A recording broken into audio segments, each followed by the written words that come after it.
امت کا علی کو نہ ماننے کا سب سے بڑا نقصان یہ ہوا کہ انہیں یزید کو ماننا پڑا۔ تقریر تو شروع ہو گئی، اگر آپ سماعت کر رہے ہو تو تقریر کا پہلا جملہ تو آ گیا۔ علی کو نہ ماننے کا سب سے بڑا نقصان یہ ہوا کہ مجبوراً یزید کو ماننا پڑا۔ علی سے تخت چھیننے کا سب سے بڑا نقصان یہ ہوا کہ اس تخت پہ یزید کو بٹھانا پڑے گا۔ یہ انتقام قدرت تھا کہ اگر تم نے میرے نمائندے کو تسلیم نہیں کیا تو پھر میں تم جیسا ہی بناؤں گا۔ نہیں صدر مجھے واپس دیجیے، میں اچھی کر کے آپ کو دیتا ہوں۔ خداوند متعال نے کہا اگر تم نے مجھ جیسے کو نہیں مانا اب تم جیسے کو ماننا پڑے گا۔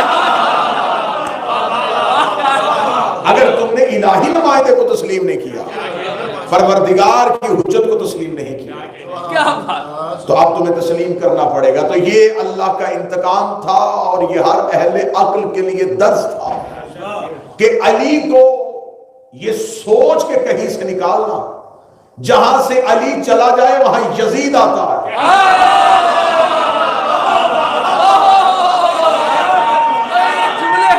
بسم اللہ سے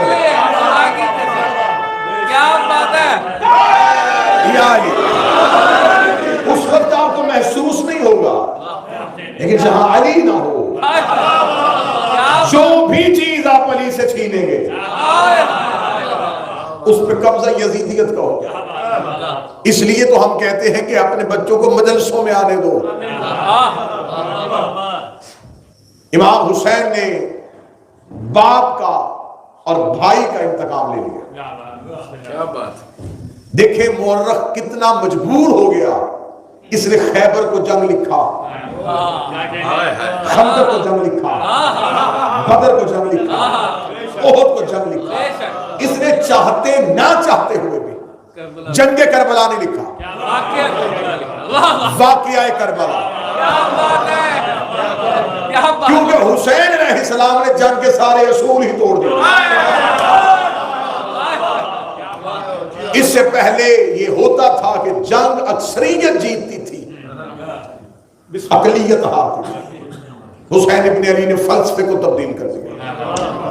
حسین کی ذرا لشکر سازی دیکھیے گا، ذرا ترتیب دیکھیے گا کریم کے لشکر۔ حسین ابن علی نے اپنے لشکر کو ایسے ترتیب میں دیا کہ ادھر لاکھوں تھے، ادھر حسین کے پاس 72 تھے۔